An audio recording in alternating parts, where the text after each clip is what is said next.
Hamdan wa syukron lillah, amma ba'd. Selamat pagi anak-anakku yang solih-solihah. Perkenalkan, nama Ibu adalah Ibu Dian Milatina. Di madrasah ini Ibu mengampu mapel bimbingan konseling dan juga mapel informatika atau prakarya untuk kelas 7 dan kelas 9. Nah, di kesempatan kali ini dalam kegiatan Matsama, Ibu akan membahas mengenai tata tertib yang berlaku di Madrasah Sanawiyah Ma'arif Karanganyar. Sebelum itu kita akan membahas dulu definisi atau pengertian dari tata tertib, tujuannya, dan manfaat dari tata tertib. Yang pertama adalah pengertian atau definisi dari tata tertib. Tata tertib adalah ketentuan-ketentuan atau aturan-aturan yang harus ditaati agar kegiatan belajar mengajar dapat berjalan dengan baik. Kemudian untuk tujuannya, tujuan dari tata tertib adalah membantu siswa-siswi memperoleh prestasi belajar yang maksimal. Kemudian untuk manfaat dari tata tertib itu sendiri adalah melatih kedisiplinan, melatih kejujuran, kemudian melatih kemandirian, bisa melatih tanggung jawab, kemudian juga mengefektifkan kegiatan dan lain sebagainya. Nah, perlu kalian ketahui bahwa di MTS Ma'arif Karanganyar ini memiliki dua tata tertib yang dibagi secara umum dan secara khusus. Akan Ibu bacakan isi dari tata tertib tersebut, mohon untuk disimak dengan baik. Yang pertama adalah tata tertib secara umum. Tata tertib secara umum, poin 1, peserta didik wajib menjaga nama baik madrasah, baik itu di dalam maupun di luar madrasah. Kemudian yang kedua, peserta didik wajib berlaku sopan terhadap pendidik, tenaga kependidikan, dan kepada sesama teman. 3, peserta didik menjaga ketertiban, kebersihan, kerapihan, keindahan, dan keamanan madrasah. Yang keempat, peserta didik dilarang membawa atau menggunakan barang-barang yang membahayakan diri sendiri maupun membahayakan orang lain. 5, peserta didik dilarang membuat tulisan, gambar, atau coretan di bangku, tembok, dan tempat yang tidak semestinya di lingkungan madrasah. Kemudian yang keenam, peserta didik dilarang mengambil barang milik orang lain tanpa seizin yang memiliki. 7, setiap ada masalah yang dihadapi peserta didik, baik secara pribadi maupun kelompok, harus memberikan informasi kepada wali kelas.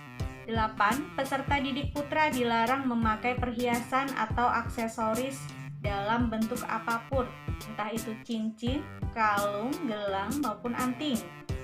Kemudian yang ke-9, peserta didik putra, rambut dipotong pendek sesuai dengan ketentuan. Ketentuannya adalah harus di atas alis, di atas telinga, dan juga di atas kerah baju, dan tidak boleh dibuat sekat. Kemudian, peserta didik dilarang membawa atau memakai perhiasan yang berlebihan dan dilarang memakai pakaian ketat dan bertata rias yang berlebihan. Kemudian yang ke-11, peserta didik dilarang berkuku panjang. 12, peserta didik putri berjilbab rapi dan rambut tidak kelihatan. Kemudian yang ke-13, selama belajar maksimal dalam menyelesaikan program pendidikan adalah 5 tahun dengan ketentuan 1 tingkat maksimal 2 tahun. Ini untuk tata tertib secara umum. Kemudian tata tertib secara khususnya, yang pertama ini ada kaitannya dengan kegiatan intra di madrasah. Poin pertama, hari belajar dari hari Senin sampai hari Sabtu.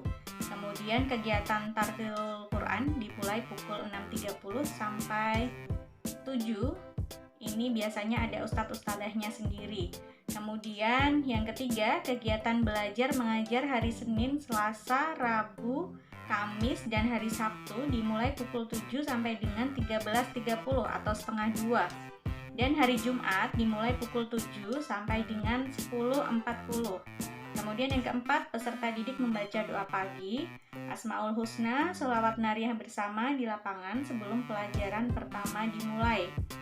Kemudian yang kelima, peserta didik yang bertugas sebagai piket kelas datang lebih awal sebelum jam pelajaran dimulai untuk melaksanakan tugas.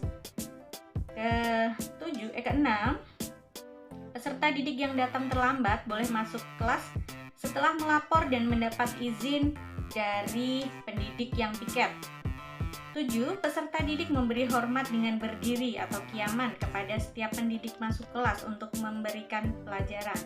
8. Peserta didik harus mengikuti KBM dengan tertib. 9. Setiap pergantian jam, peserta didik tetap berada di kelas dengan tertib. Papan tulis harus sudah dibersihkan dan mempersiapkan alat-alat pelajaran berikutnya. 10. 5 menit setelah jam pelajaran dimulai, pendidik mata pelajaran belum hadir di kelas, maka ketua kelas atau petugas piket kelas segera menghubungi pendidik yang piket. Kemudian 11, pada jam istirahat sebaiknya peserta didik berada di luar kelas dan dilarang keluar dari lingkungan, terkecuali memang sudah ada izin dari pendidik yang piket. Kemudian yang ke-13, peserta didik yang tidak bisa hadir di madrasah harus ada surat izin yang ditandatangani oleh orang tua atau wali muridnya. Kemudian tidak boleh ditandatangani oleh dirinya sendiri ya. Kemudian apabila sakit lebih dari 3 hari harus ada surat keterangan dari dokter. Yang ke-14, peserta didik berseragam madrasah dengan rapi. Rapi yang dimaksud adalah baju dimasukkan kecuali menggunakan seragam tertentu yang memang mewajibkan seragam tidak dimasukkan. Kemudian yang selanjutnya adalah peserta didik harus menjaga kebersihan, keindahan di dalam kelas dan di lingkungan madrasah. 16. Setelah selesai pelajaran yang terakhir dan sebelum pulang, peserta didik melaksanakan doa di kelas dan memberikan salam kepada guru.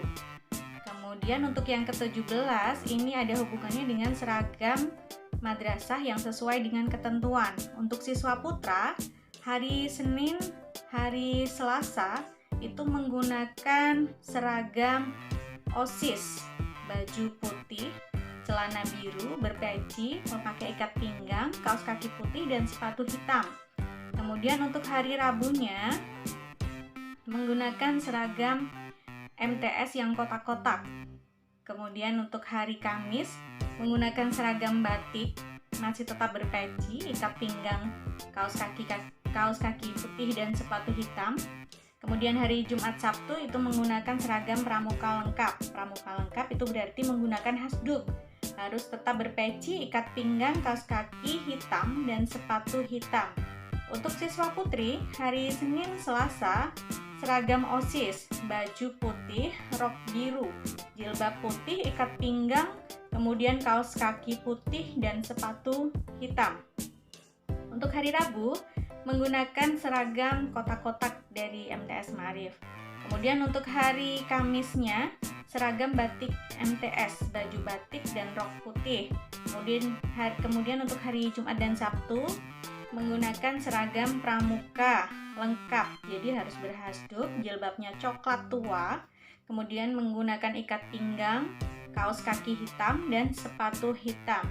Adapun untuk sanksi-sanksi pelanggaran, yang pertama adalah dilakukan peringatan secara lisan. Jadi kalau ada yang melanggar, anak itu akan dipanggil dan diberikan peringatan secara lisan. Ini tahapan-tahapannya. Kemudian yang kedua adalah peringatan dengan tugas menyapu, mengepel, olahraga, dan lain-lain. Kemudian yang ketiga adalah peringatan secara tertulis dengan tembusan kepada orang tua atau wali peserta didik. Yang keempat adalah diskors atau tidak boleh mengikuti pelajaran dalam jangka waktu tertentu, tapi dengan disertai dengan tugas-tugas dari guru mapel. Kemudian yang kelima adalah dikembalikan ke orang tua atau wali peserta didik. Berikut merupakan tata tertib yang berlaku di MTS Ma'arif Karanganyar. Besar harapan kami kepada para peserta didik baru tahun ajaran 2021-2022, kalian menjadi generasi yang solih-solihah, generasi yang bermanfaat, generasi yang hebat dan bermartabat. Cukup itu yang perlu saya sampaikan, kurang lebihnya mohon maaf. Wallahul muwaffiq ila aqwamit thoriq. Wassalamualaikum warahmatullahi wabarakatuh.